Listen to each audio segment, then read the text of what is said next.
What's up YouTube? This is my complete guide on how I lost 120 pounds and packed on a bunch of lean muscle. This is my story of struggling with weight loss my entire life, hitting rock bottom, and finally figuring out what actually works.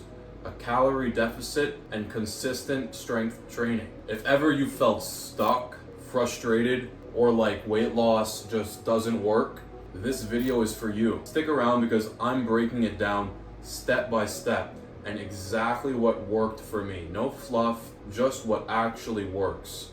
A calorie deficit and strength training. Let's dive straight into this. My weight was something I battled with for as long as I can remember. Growing up, I was always the bigger kid, okay?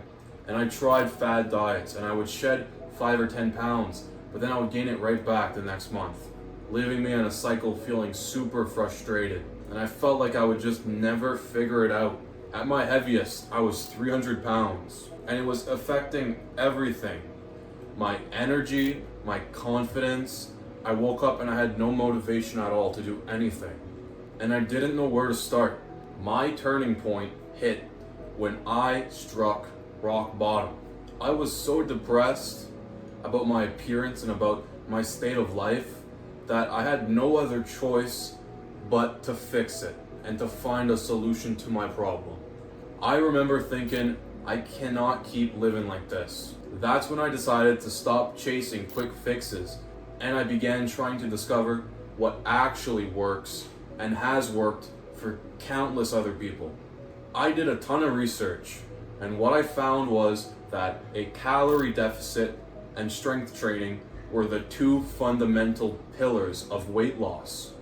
Those two pillars weren't flashy or sexy, but they are exactly what worked for me, helping me lose 120 pounds and packing on muscle simultaneously. Let's start with the calorie deficit because this is the key to weight loss. It's pretty simple, but it's not always easy. A calorie deficit simply means you are burning more energy than you are eating. Your body needs energy for walking, for breathing, even for sleeping. When you eat fewer calories than your body needs, it starts using stored fats as energy. That is how you lose weight. Here's how you figure out your total daily energy expenditure. You use an online calculator and you punch in your age, your weight, your height, and your activity levels. Let's say your total daily energy expenditure is 2,500 calories. If you were to subtract 400 calories from that 2,500, you'd be left at 2,100, okay? And that is your deficit. If you eat at that deficit, your body will take up 400 calories worth of stored fats every single day and burn them, okay? That's how you lose fat. And a pro tip that I learned from my mistakes is don't cut your calories too low, okay? If you add too high of a deficit, it'll be impossible to manage. Your hunger is gonna be at a level that's uncontrollable and you're going to lose a lot of weight quickly at a high deficit. But by the end of the first week, you're gonna be so hungry that you're gonna go and binge and you're gonna make up for every single calorie you burned and then some, okay? So cutting too short is gonna bring you results quickly, but you're gonna pack all of that weight on by going on a huge binge fest. I used apps like MyFitnessPal to track my calories. I wouldn't be super obsessed, but it would give me an idea of where my calories are sitting at and where I'm at for my calories for the day, okay? And making sure that I'm not going way over my deficit and that I'm not going way underneath my deficit either, okay? Standardizing your caloric intake is the key to weight loss. You want it to be as similar as possible every single day. You want to build a routine within your body, okay? So, what did I eat to maintain that calorie deficit for almost an entire year straight, almost perfectly, okay? The trick is you have to find the right foods for you, okay? So things like sweet potatoes, things like chicken, any source of protein, any sort of real meat. These things keep you full and satiated and are full of protein, great for building muscle, but they keep you full most importantly, okay? Which you're not gonna go and feel like you have to go and destroy your entire fridge and destroy the deficit that you've been building up for the last week. because your stomach is full. You're full of protein, you're full of sweet potato, things that your body takes a long time to digest, okay? Anything that takes a long time to digest is gonna leave you feeling full for a long period of time, okay? One huge tip that I would recommend to every single one of my clients and anyone watching this video is meal prep, okay? These foods that keep you full can take time to prepare, okay? Chicken, sweet potatoes, that can take like 12 to 20 minutes to cook. You don't always have that much time to prepare food. So having a stored amount of it in your fridge already cooked that you can throw in the microwave or even eat cold if you like that is extremely useful, and it was a vital trick that I used to lose 120 pounds. Now let's talk the fun stuff, okay? Strength training. This is the stuff that I enjoy to do. Diet can be a lot of hard work, but strength training, it's enjoyable, okay? Getting ready to go to the gym, taking a sip of your pre-workout if you like that. It's a thrill. It's a part of your day, okay? And it's something that I find really amazing. And I hope that if you're not implementing the gym in your life right now, that after this video, you're gonna feel motivated to want to go to the gym. Exercise was huge for me, not just for burning calories, but for building strength and building muscle. I started with a mix of cardio and strength training. I went to the gym 4 times per week when I started, focusing on compound lifts, squat, bench, deadlift, shoulder press, pull-ups, these kinds of movements. Although I couldn't do a pull-up at 300 pounds, but assisted pull-ups, right? These kinds of exercises would target a lot of different muscle groups, okay, giving you the best bang for your buck and packing on a bunch of muscle if you're eating your protein, right? Cardio was huge too, okay? For a lot of my weight loss, losing 120 pounds, I wasn't doing cardio. You can still lose weight without doing cardio, but the weeks where I would lose the most weight were the weeks that I was doing a lot of cardio, okay? For a few months, I was walking to the gym for 30 minutes to 40 minutes every single time I went to the gym. I would walk to the gym. And during these weeks where I spent 30 to 40 minutes walking, I would probably lose around like 5 extra pounds every 2 weeks, okay? All right, here's the real talk. This wasn't easy, okay?